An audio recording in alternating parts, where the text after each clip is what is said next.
Hi. All Alyn, right. welcome back to Gold Derby. You've been with us before. I've seen you at quite a few events. You're on the Emmy ballot again this summer for the second Dolly Parton TV movie, which was called Christmas of Many Colors. How is this one different for you going back for a second time? Well, going back was obviously amazing because on the first movie I grew so close to everybody, and it was so hard to leave because it felt like I had a second family. And when I got to go back, it was so amazing, and it was such a good feeling when I heard that they were doing a second movie. So it was like I was flying back to Georgia to see my second family again.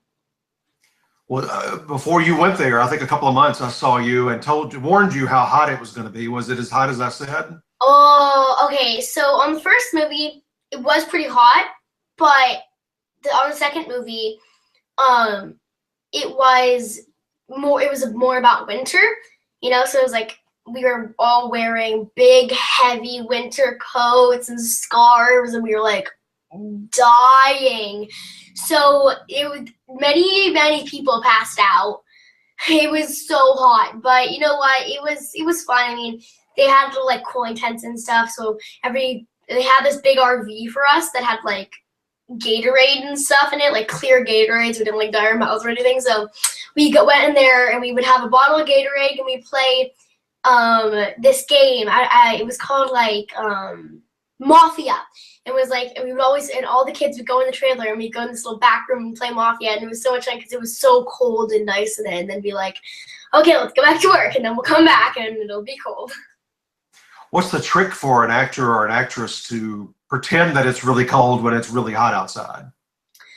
I mean, it is really hard because you just want to be like, you just want to like try to like cool yourself down, but you can't because it's cold. So honestly, the trick for me is just try to like do this as much as you can, and then sometimes I'll put my hands in my jackets and my hands will be cold, so I'll like feel it, and then it'll be like, oh, that feels so nice.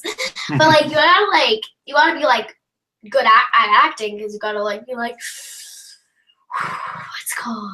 And then after for in the movie, they did a really good job at like making smoke come out of our mouth when we talk and stuff, and it was really good. What did you like most about this script, this screenplay, in terms of the different plots and things that you got to do?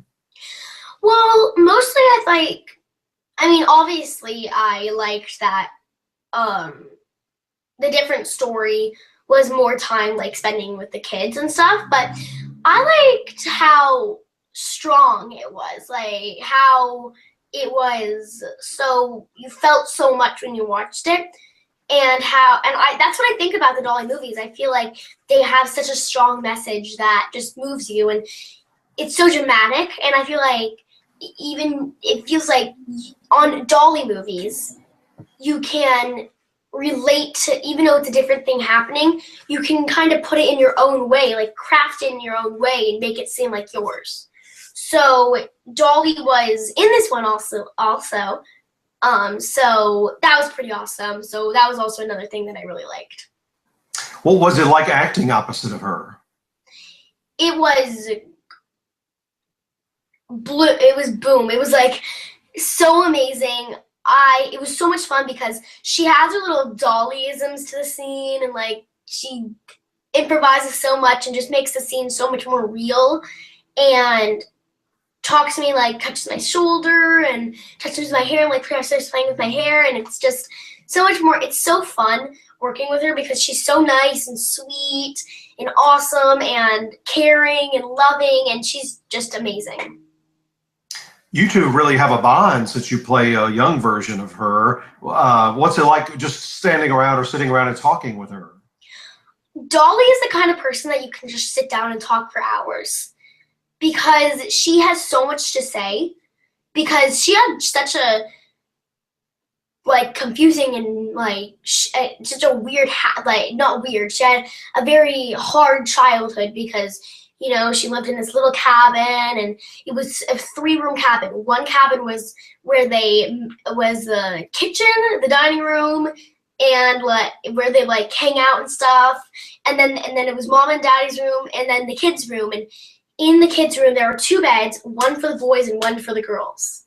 So she didn't have that much money, but that's also another thing that really moves people about the movie, because it's so much about, even though you're not rich in money or in cars or in TVs or in phones or in anything else like that, you can be rich in love and have as much as you need. And that's a really thing that I think is good about the movie, and that's what I feel like Dolly just always brings, and she brings back her tough childhood and makes it into this one amazing story. And I went to the concert of Dolly, and half of it was singing, but half of it was just sitting there and hearing her talk. And it was so amazing and so dazzling, her childhood. And you could just listen and have her never stop talking. We talked to your producer, Sam Haskell, a couple of days ago, and he said the next one will be Jolene. Will that involve you as well? Hopefully. I mean, I definitely want to do a Dolly movie, another one, because it's a Dolly movie. I mean, who doesn't want to be in part of such an amazing cast and crew and people? And I don't know if I am, because it might be an older Dolly. But maybe, I don't know. I mean, if they do another one with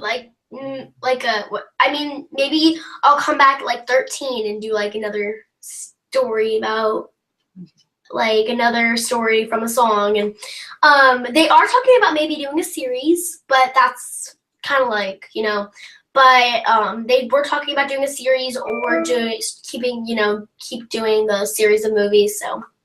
Okay. And I always love to see you with the two people that play your parents in the movie, Ricky Schroeder and Jennifer Nettles. What were they like this time as opposed to the first time with you? I mean, they're always amazing. On set, they're like a real mom and dad, having somebody there carting me around and really being there for me. And Jennifer is so sweet and nice and caring, like a real mom. And Ricky is just... It's actually a really funny story.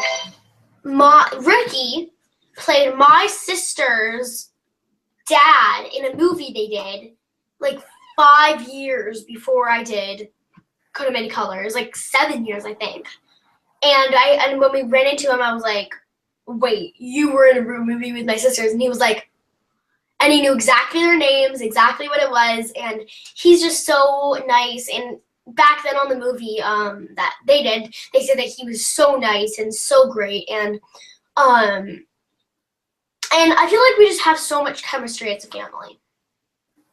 And what's this next one you're about to start shooting? You said it's called Remember. What's it about? Yes. So remember, I play a subconscious of my older self, and my older self is going through like a really hard time, and she's doing a lot of things that are really bad because she's a teenager now. So I keep coming in and kind of showing her whole life that's like been bad. And then I tell her, remember me, and remember the good times, and remember when you were my age and everything was lollipops and mom and dad cuddled you on the couch. And so I keep going around and just telling her, remember me. And I'm really excited because I really like to dance. And there's a lot of dancing in the movie, so I'm really excited about that. And I just like say things like, I like save her life almost. Like she's about to like commit suicide and stuff. She's about to like jump off a bridge, and I'm like, no, don't do that. Remember me. Remember what happened before. Remember what you used to feel when you were younger and what you used to do. And the funny thing is, my mom actually plays my real mom. My real mom plays my fake mom in the movie. Oh, okay. And that's also fun. So yeah, I'm really excited about that. And we're starting that in a few weeks, so keep your eye out for that. Do you know who the other cast members are yet? You know who plays the older version of you? No, we do not, but I'm really excited to find out. Okay, good. Well, one of my favorite things that's happened this year, I couldn't wait to send your mother an email, was the morning you got a Daytime Emmy nomination. Yes! Tell us about getting that news. It was crazy. It was just like getting the news about Dolly getting to be in the movie. I mean, as you probably know, as they announced the daytime Emmy, the people that are nominated on the talk. So I was watching the talk just to see. I thought like maybe I wouldn't be in it because, you know, it's so many adults and so many amazing adult actors. So I was like, I don't think I'm going to be in it. And then they said my name and I just started crying. I was staring at the TV and I was like, what the heck? Is that my name or did they mess up? I started crying and I fell to the floor, and my mom was actually in Dallas.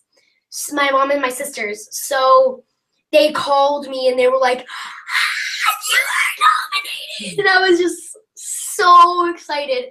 And honestly, even if I don't win, it's still such an honor to me that I got to be put in a category of such amazing actors and actresses, and how amazing it is just to be nominated for an Emmy when I'm 9.